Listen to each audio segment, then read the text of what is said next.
So, Andrew, our faith and culture segment, per usual, I did not know about until you told me about it. And so I had to do some research. I guess I don't know about anything that's going on in the world. I don't know if I'm just busy doing other stuff. So far, you have not asked me anything about, the things I follow in culture. But you sent me an awesome article about Tim Keller, or with Tim Keller, about the new atheist chaplain at Harvard. So it's very juicy. Right. So maybe you could give people like me that are listening a little summary of what we're going to talk about. Yeah, so I think this actually flared up because of a New York Times article. So that's sort of, I think, what sort of pushed it out into the broader cultural consciousness. And then within the Christian world, Tim Keller had congratulated this atheist chaplain on his selection to be to head up the chaplain group there at Harvard. And then that drew a lot of reaction from the Christian world, I would say. I mean, Tim Keller is a lightning rod for critique. I don't know what you think about him, Abigail, or what our listeners might, but I tell you what, he seems to get it from both non-believers and believers alike. He is, it's kind of amazing. But so he was responding to that, and that's the article that I ended up sending you was something that he had actually shared. It's not an article by him. It's actually an article by another chaplain that is on the campus there at Harvard, and he's part of this group that selected this particular chaplain, whose name is Greg Epstein. Yeah. So, and he went on to explain why he voted as an evangelical Christian, why he voted for this atheist chaplain to head up the group. So it's pretty interesting. So that's what we're talking about. I had missed the why Tim Keller was in trouble part. So thank you for explaining that. So he was in trouble for just congratulating the guy on a job. Right. Okay. Yes. Right. Well, the article that the other chaplain wrote is really great. Maybe we can stick that in the show notes. Yes, we will. If people want to read that. Because I think that's really what I found the most interesting. And I thought he did a great job of kind of explaining why he felt fine about voting for the guy. Right. I mean, I think this story is fascinating because it's just sort of a great lens to think through the shifts that have happened in our society really over the centuries, but all the way up until the present time. So it's interesting because Harvard is the oldest school of higher learning in the United States. It was founded way back in the 1600s, the early 1600s. It's named Harvard after a Puritan minister whose last name was Harvard, and it was initially founded to educate clergymen. Even though I don't think it officially ever had this is a religious school per se, but that was its purpose in the early years, was to educate people who would go on to serve as clergymen in Massachusetts and in New England. So to see it come full circle, 400 years later, something like that. My math is not great. Is it close to 500 years?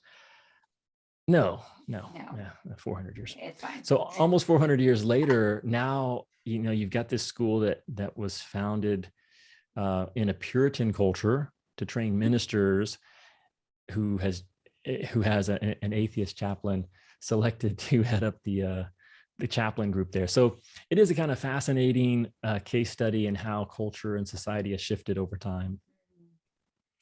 Yeah, and I, even as I was reading it, and I tended to sort of agree, and maybe, okay, I'm going to backtrack.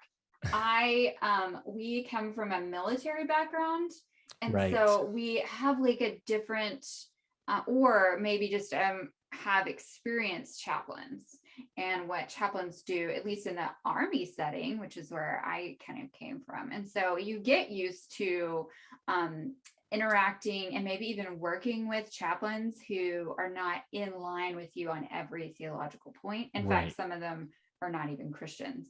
And so maybe that made me a little bit more like, that's no big deal. But I know that many of you listening are like, no, this is a really big deal, Abigail. And so I wanted to be able to see both sides.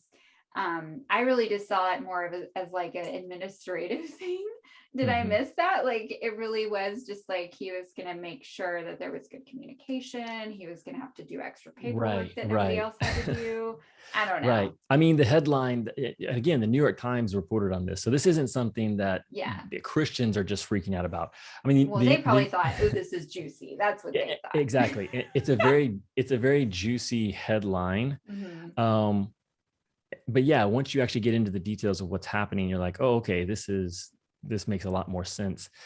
However, there are still people, I think, especially on the faith side of the equation, that look at this and say, no, this is wrong. This is a big deal. And there was one quote from the article, Abigail, that we both looked at, that I wanted to mention on the podcast. Again, we'll link this article in the show notes, but it's actually a quote by a man named Bob Roberts.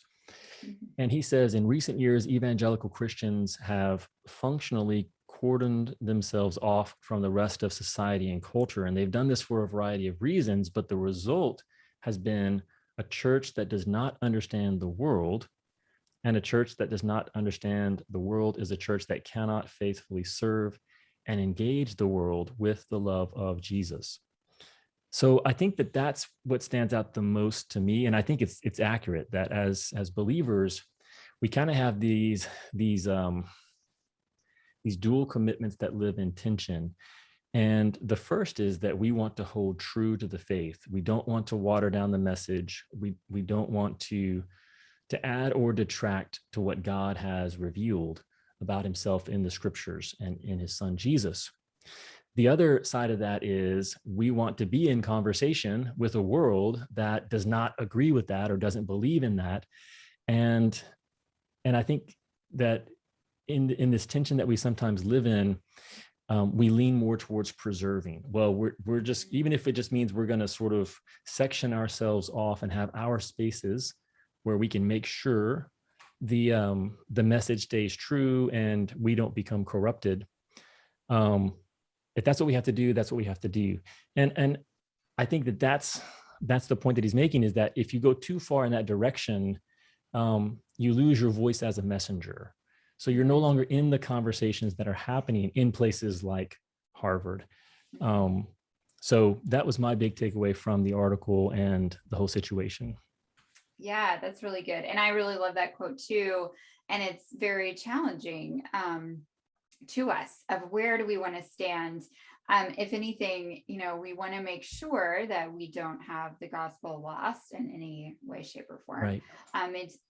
We are just in 1 Timothy 1 this last week, and just how Paul says to Timothy, be careful not to get caught up in like a whole bunch of like crazy talk and genealogies and all this business, but really stay focused on the gospel.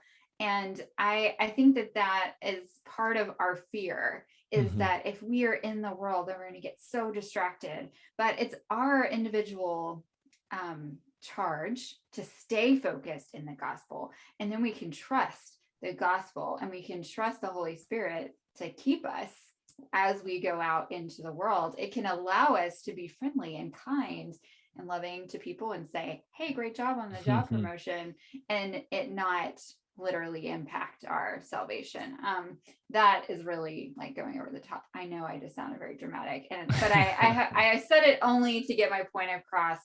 I think it's a real challenge for us today of finding that line of being in the world, but not of it. And I think this is a great example of that. I know that as you're listening, and probably after you read this article, you're going to want to talk to us about it more. So once again, you can absolutely send us a message or shoot us an email. We would love to hear your thoughts too, because we're probably still over here thinking about it as well. So come join the conversation with us. So until next time. Oh, Andrew, go ahead. Yeah, well, just one last thing.